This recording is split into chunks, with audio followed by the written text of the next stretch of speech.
Addison, I do see your slides.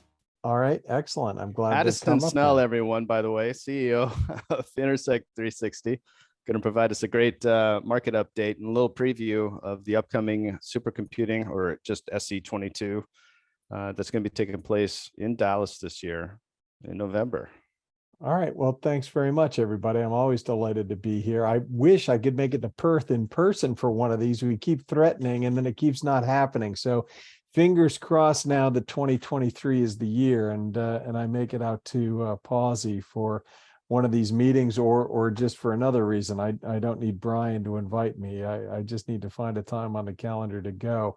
Well, you're going to need me for one more thing, Addison, and that's to hit that swap display button on the very top of your screen. Swap displays. There we go. Thank you. That's better. Good. Thank you. Okay, HPC AI market update and look ahead to 2022. Let's dive into it. Mostly, I'm going to spend the time giving highlights from our market forecast this year. That came out after the last time I got to speak at an HPC AI Advisory Council meeting, and that includes something new we did this year, which is what we're calling a grand unification model of all data center spending. We're HPC analysts. You're not used to us sizing the enterprise data center market, but hyperscale and machine learning have really grown to where we're counting more and more of all enterprise data center spending, and we really got to the point where we had to put it all together to put it in context. And I'd like to spend some time on that because it's an important topic for really underscoring the magnitude of what's going on with hyperscale in the market today. And I'll segue that to a short slide on how hyperscale is affecting HPC, and that'll lead us into wrapping up with what to watch for at SC22 and beyond. As always, we're doing a lot of end user surveys. Last time I presented, I think that was Stanford, we were talking about the HPC AI technology adoption survey and the budget trend survey. We had some very early insights from that. The budgets, both of those surveys, help inform our market model and forecast, which wasn't done yet, and I'll present that here now. We're just completing, actually, to one more list, a deep dive survey on AI and machine learning. We've kept that in the field a little bit longer to keep bringing in more survey responses to really color in a lot of the trends around AI, the frameworks, where does the data come from, what's the relationship to high performance computing, and that'll be coming out to clients by the end of this year, really before supercomputing. Then we're going to go back around on technology adoption, but including a special module on storage and data management, which it's really time to do another touch base on that topic area again. Now, those are the end user surveys. What I'm going to be spending most of the time on here is the market model and forecast, including this grand unification notion of all 2021 data center spending, inclusive of HPC, AI, cloud, hyperscale, enterprise. We're doing this because, in as much as we've been tracking HPC and hyperscale markets for years, with our clients primarily focused on HPC, hyperscale spending has really grown dramatically. And it was big when we first started tracking it as a separate market almost 10 years ago. And what we first called ultra-scale internet was in our forecasts when we started as Tabor research in 2007. So we've really been tracking it since then, and it has ballooned to where the rise in cloud computing adoption and AI training as distinct topics, plus the sheer magnitude of hyperscale, really means that we need a unified view to look at the interrelated dynamics here. I'll emphasize this is independent work that we've done as Intersect 360 research, and it's consistent with the methodology that we've laid out in prior years. So this is an independent data center spending picture put together by us. It's not tied to any other analyst views. And it starts like this. All data center spending in 2021, we're looking at that as, so the product, hardware, software spending, $235 $8.1 billion worldwide in 2021.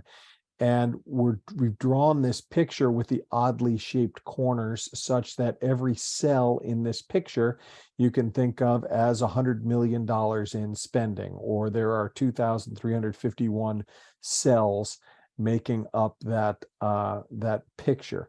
How that breaks down is this: hyperscale computing accounts for almost exactly half of that in 2021. 49.8% of all data center spending is going to the hyperscale side, $115 billion.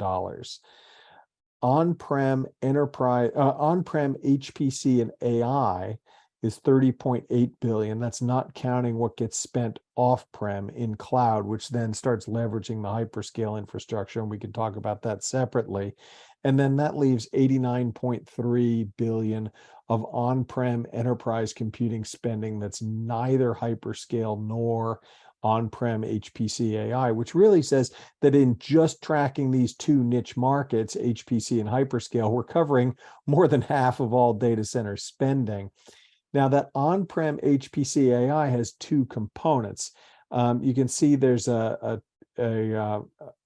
both a light blue and a dark blue. I'll put that up here. 29.6 billion is what we've traditionally counted as HPC. That can include AI. That doesn't mean it's not AI, but that means it's someone's HPC budget, which in many cases can include machine learning. What's new is we're now tracking an additional $1.2 billion in spending that you could refer to as pure AI. It's an AI budget that never had anything to do with HPC. So it's in a sense additive on top of what we would have counted previously. And this is the first year we've really found enough of that on-prem pure AI that's not HPC at all to warrant calling it out separately in the forecast, that it moves the needle. And therefore, we've got both a traditional and an expanded view of our market models and market forecast, depending on whether you want to count that 1.2 billion as part of the merged HPC AI budget. Hyperscale is this 115 billion here. This has been growing at over 25% compound annual growth rate for the last several years, since 2018. It is consistent with those previous forecasts going back to 2014. It is very top heavy, with 10 companies accounting for over 80% of this spending. So you could start breaking it up, and we try to avoid saying publicly which companies those are and how much they all spend, but 10 companies, you could probably start thinking of who they are, account for over 80% of the spending of that $115 billion. Part of this growth, well, I'll do the last bullet there first. Hyperscale, we're careful to use that word. I don't really care for it when people will use the term cloud service provider as a synonym for hyperscale. Cloud service provider is one of the things hyperscale companies do. A cloud is essentially a subset of hyperscale. And a way to think of that is Amazon is much bigger than Amazon Web Services. Amazon was already a big hyperscale company before they became a cloud computing provider. They already used a major internet infrastructure for a lot of things in retail and other services outside of AWS. So Amazon is bigger than AWS. Microsoft is way bigger than Azure. Google is way, way bigger than GCP. And that's true of all cloud providers. And then you can get into other companies like Facebook isn't really a cloud provider at all, but is certainly a hyperscale internet company. Apple is a cloud provider in the sense of iCloud, but it's not an enterprise cloud provider like an AWS or Azure sort of thing. So hyperscale is the bigger thing that we're talking about here for those web scale massive data centers. And part of what has really buoyed that growth rate isn't just enterprise computing replacement, but it's creating data center markets out of consumer markets, things that weren't data center markets at all in the past, whether it's games or music or your email, social media. These are things that now fuel hyperscale spending that are outside of the previous realm of enterprise computing. So we really see it continuing to grow very fast. Now we can look at how much additional spending goes in the cloud. HPC in the cloud, these are the traditional HPC budget notion of HPC, which can include machine learning and often does, is an additional 4.7 billion on top of the 29.6 that we counted earlier. AI training in the cloud is almost as big. AI or machine learning has a lot more affinity to cloud than the traditional HPC does. So that additional 8.8 billion has a big additional effect. Now, it's not really to scale here because it doesn't mean they're really consuming that percentage of all the infrastructure, because what you spend on cloud infrastructure is a lot higher than what the cloud provider spent to get that hardware. But nevertheless, it's helpful to pictorially look at, there's that additional money coming in. AI training by hyperscale itself is the biggest part of the AI market. When you really talk about the AI market, it's important to realize that the biggest consumers of AI are the hyperscale companies themselves, your Googles, Amazons, Facebooks, Microsoft, et cetera, that I've already talked about those. There are others. There's a lot of AI that gets done by those companies for those companies. They might offer cloud services around that, but the majority of it is for their own purposes, for things like recommendations and targeted advertising and, you know, what to put in your feed. There are all kinds of AI applications that get driven by hyperscale markets. That's $12.8 billion out of the total hyperscale spending that's really by hyperscale. We don't typically count this as part of the AI market for our clients because for most of our clients, it's not accessible. It's hard to go sell to those hyperscale companies intentionally. We like to refer to it as the Chuck Norris segment. You don't go and find it, it comes and finds you. So if they have something they want from you, they'll let you know. But it's still worthwhile to know that that's really the majority of the spending is by the hyperscale companies themselves. One more set of notes around perspectives on hyperscale, just to put it in context with everything else. A large-scale national supercomputer, whether it's Frontier, Fugaku, whichever one you'd like to pick, tends to cost on the order of hundreds of millions of dollars. If you spent $100 million on a supercomputer, you'd get a pretty good one. Maybe not the biggest, but a good one. There are at least 10 hyperscale companies, we counted 10, that spend over $1 billion, over $1 billion each year on their infrastructure. That is a factor of 10, an order of magnitude more than that big national supercomputer we just talked about in the bullet above every year. Now that's the $1 billion level. 4 of them spent over $10 billion in 2021. 2 of them spent over $20 billion in 2021. That's now 200 times that $100 million supercomputer spent on infrastructure in a year. The hyperscale companies we're talking about spent over $12 billion on AI specifically last year alone. And if you really want one more image to put in your head, the top 2 hyperscale companies' data centers worldwide cover more than 25 square miles, which means you could not fit them together on Manhattan Island. Now, maybe I could have picked a different island for Australia here. I don't know those as well. But, you know, put this in context also. Something like Frontier, Fugaku, takes up on the order of a city block. You're talking about 2 companies' data centers together would not fit on Manhattan. That's the order of magnitude we're talking about. And of course, it has tremendous impact on the market. Now, I'm going to back off of hyperscale, do highlights of our market forecast. As I said, we've got 2 market views, a traditional and an expanded. HPC AI and training view. That includes those pure AI budgets that were not previously aligned to anything in HPC.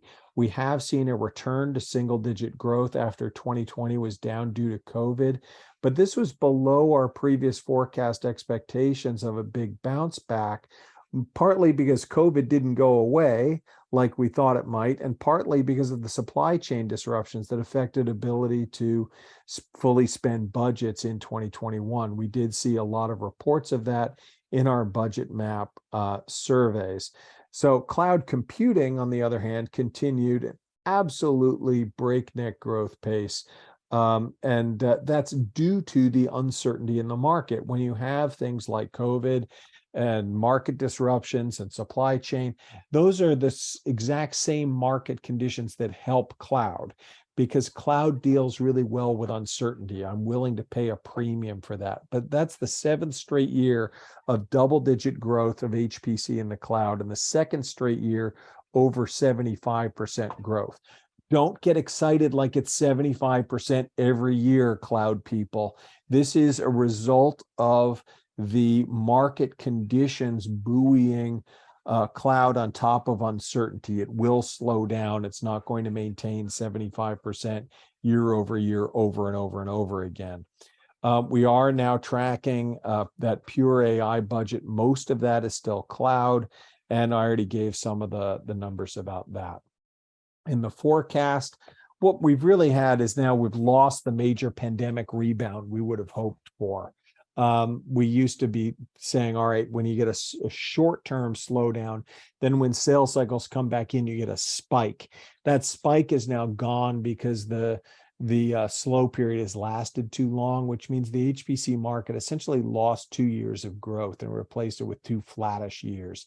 But we will get back to a more normal growth rate of 7.7% compound annual growth to close to $60 billion in 2026. If you include the pure AI budgets, that's $70 billion in the same time frame, so an additional $10 billion, not including the hyperscale market. That's separate. We count hyperscale separately. Cloud will flatten out and toward an asymptote. We'll show that in the charts. Hyperscale markets are so dominant as to be unpredictable. And for more on that, have a separate briefing with us on hyperscale. Here's the product and services view year over year, 2020 to 2021. We're looking at 5.2% of market growth year over year. Servers were flattish within that. That's the biggest portion, but they were up only 3.4%, which left them still below their level they were at in 2019. Cloud was 85% growth year over year. That's that uncertainty that we were talking about. And everything else was flattish, slightly up or down.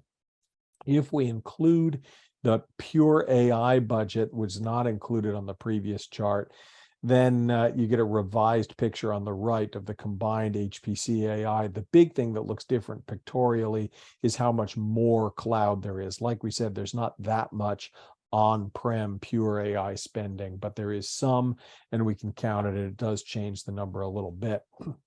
The product and services forecast gets back to steady growth. You can kind of see that that orange bar second from the top, that's the cloud, does continue higher growth in the early years before bending out to grow along with the market. It will get over $10 billion, cloud will, in 2026, and it hits its peak of about 18% of all spending in 2024. That 2024 will be the 10th and final year of double-digit growth, according to our forecast for HPC in the cloud. Now, if we include HPC and AI training, including that pure AI budget, the cloud portion is bigger. It still hits an asymptote, but that asymptote is higher than it would have been, and it happens a little later. And remember, again, this does not include the spending on AI training by the hyperscale companies themselves. Unless we say otherwise, that's not included. Here's a quick look at the vendor shares. HPE and Dell, which are the two biggest ones, were both up. The big one that was down was Fujitsu, and that's, almost not fair because they had Fugaku in 2020 and didn't have Fugaku in 2021. So that goes away. We did make some changes to this methodology and retrofit prior years to be consistent with that methodology, to give more of a look to a designer of the system, regardless of who the final seller was. The biggest reason to do that is because of the increasing role of Supermicro. And we wanted to reflect their business a little more accurately in terms of the overall role in the market, where you see they're pretty much neck and neck with Lenovo for that number 3 spot in terms of market share. Vertical markets, everything got back to slight growth. Government sector overall up 3.3%, academic up 2.3%. Commercial had the rebound from being the one that was the most down in 2020, coming back up 7. Biosciences was the only one that was strong in 2020 because of pharmaceuticals and COVID. Continued strong in 2021, was actually the second strongest. The biggest growth one was media and entertainment. Kind of a fun case study there. Out of all industries, that was the one that did the best mid-pandemic pivot in terms of, all right, people stopped going to the movies. We took a big hit in 2020, but pivoted to a lot of streaming services. Now, a lot of that is hyperscale spending, but those tended to be those projects that people liked to go to, and streaming services tended to be heavy on the high-end visual effects and CGI that do tend to drive some of the HPC spending in that space. And we saw the growth in entertainment in 2021. If hyperscale were included in the HPC AI merged market, this is why we don't do it. So this is just as an example, we tend not to do this, but if we put hyperscale in, there you see it from 4 o'clock to about 6:30 on the diagram. Hyperscale now takes up 22% of all spending, making it the largest, not only the largest individual vertical market, but more than the entire government sector combined.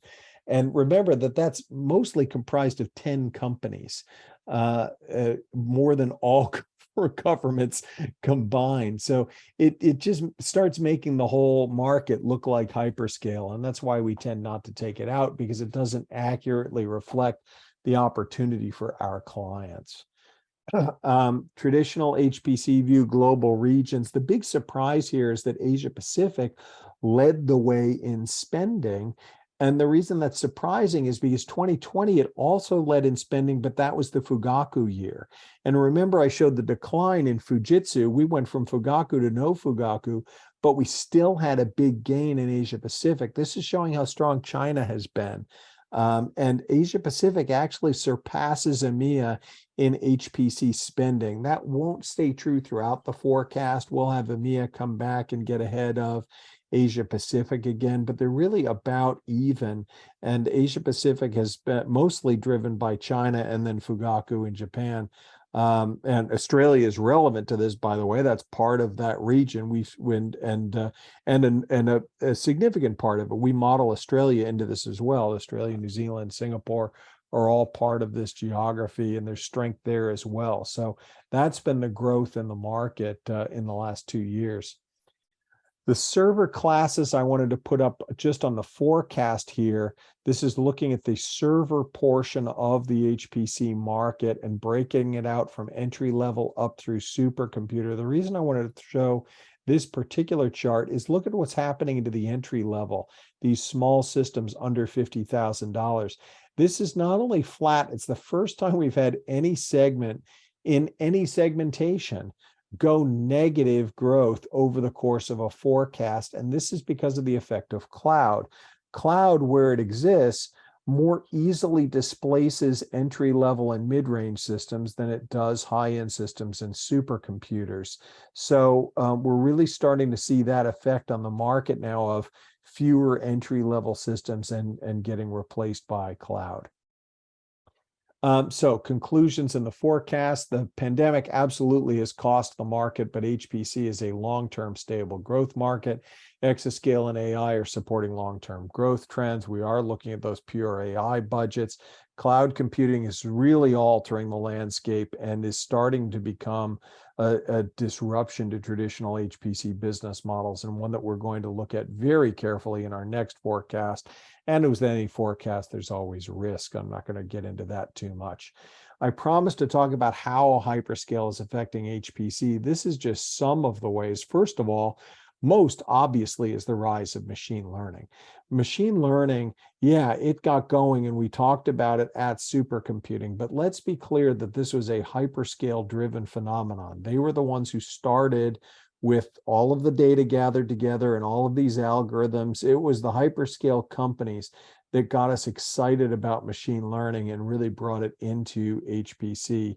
And they continue to dominate the spending landscape in machine learning and AI. We've seen emphasis in languages, Python, Go coming into the HPC space. We've been seeing that in another survey going on in the market right now. Product design, with products that are getting designed with hyperscale in mind, sometimes potentially with to the expense of HPC. Sure, we get lower precision calculation, for example, mixed precision calculation. Does any of that come at the expense of 64-bit calculation? It can. Product availability also becomes a factor because the hyperscale companies can easily move to the front of the line when new products become available and cause delays in that availability to people who aren't hyperscale companies. Talent acquisition. These companies are hiring an awful lot of people, and we need more than ever to invest in the next generation of HPC engineers in both hardware and software, and we're competing with the hyperscale companies to get that talent.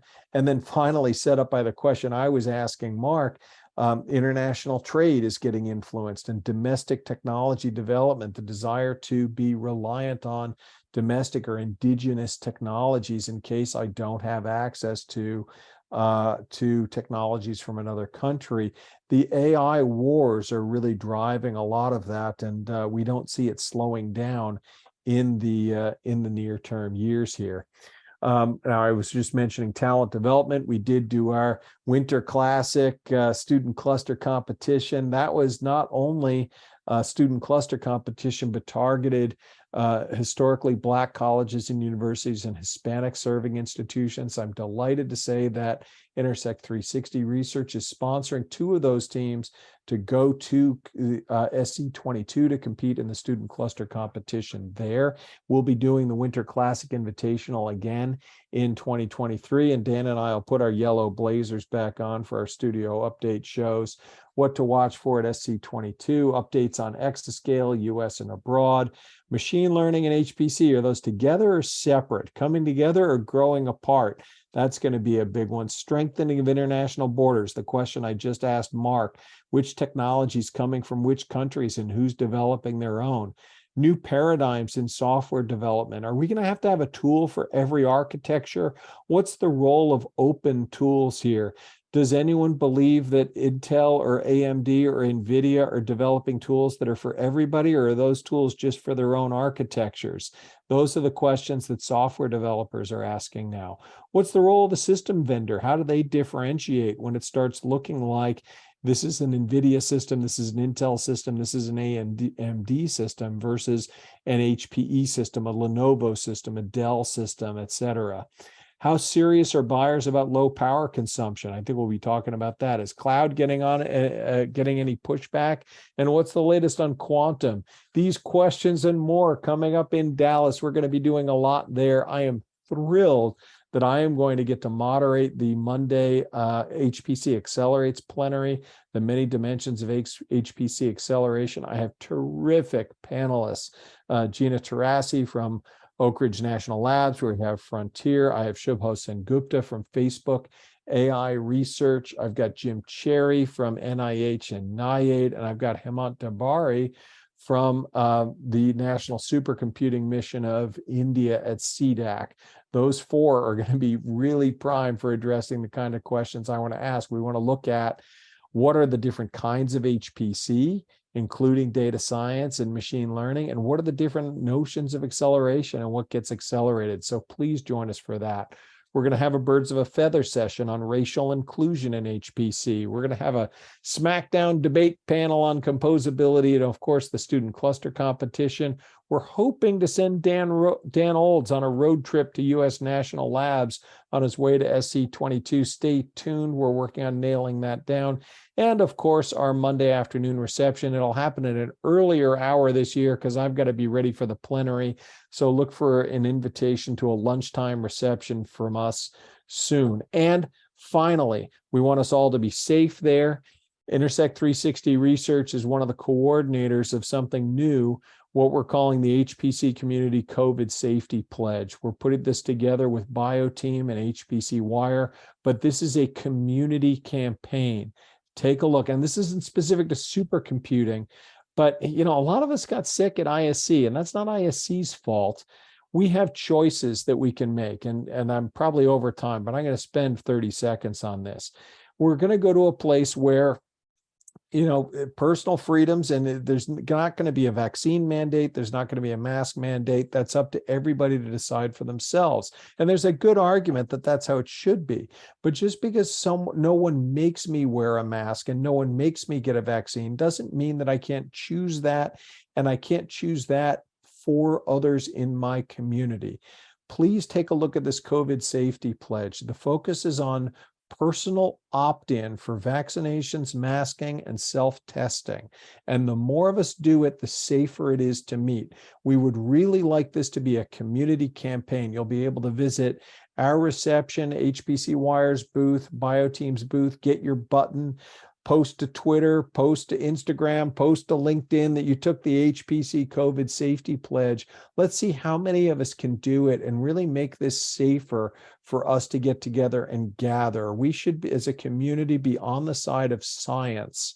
And, we've got NIH and COVID guys like on our panels. We know what the right thing to do is. It's HPC systems that are driving this research. We as a community can do this, and please join me in taking a look at it and decide what you can opt in for yourself. That is my time and beyond. I will stop there and take questions. Thanks, Brian. Thanks, everybody. Yeah, Addison, thank you. Great way to end it too. As Mark just noted, this was an important message and leadership from you, and it's been great to see Intersect 360 in conjunction with HPC Wire really push out this message about SC22, because what happened at ISC was slightly devastating, I guess, is the easiest way to our whole say. Team got it. Not everyone on our team. We watched everyone drop like flies, have to stay extra time in Germany. It was quite awful. So it's important that people who are traveling to Dallas this year, obviously, like you said, it's volunteer, right? And it's up to them, but we're a bunch of old guys now. And so hopefully we can all take care of each other. This is a great community and one that can certainly is always looking out for each other. So I expect good things. Addison, you talk about a road trip, right? That Dan's going to take. Is he going to be taking a RV? Is he going to take like a Scooby-Doo like van? Is it going to be the Mystery Machine? The last time I talked to him, he was going to get a Winnebago so he could have his film crew in it. No, I don't know. I don't know what he's going to do. Ask him. Well, you already have an invite from Stuart. He's saying that Dan should come by Houston to take a look at some large scale immersion cooling. That he's going to be hosting there during or just before SC22. Dan's the guy on that. We're trying to get it put together. It is not official yet. We can't officially claim we're doing it, but I think it's going to come together in the next couple of weeks. So I didn't want to miss an opportunity to announce it. I do see one question in Q&A. How are we tracking enterprise spending on large data lakes for business analytics, which may then start to run new and emerging AI ML workflows over? Is the question I'm going to assume is, what bucket do we put that in? Like, what would we call that? Assuming that it's not tied to an HPC budget, that probably gets called an AI budget if there is AI spending on that. The question just comes back to what's the budget, right? What are users spending money on? How does the end user call it? And we do survey data to try to determine that. And then we look at the size of the market a bunch of different ways. Sizing a market like we just did with data center. Chris Willard and I always said when we size something new, we have to come up with 3 different methodologies to size it and get them to meet. For the hyperscale and total data center spending, Dan and I did 4 methodologies and got them all to meet. So we feel pretty good about our number, but it was a lot of work. I think that is the only other question. Again, Addison, thank you so much. Appreciate you for stepping in a little bit earlier than your time slot. Hey, you helped me it. out too. I get to go to bed earlier. Thanks. Well, yeah, I was going to everybody. leave it to you if you wanted to stay on or go to bed. All right. Thank you, Addison.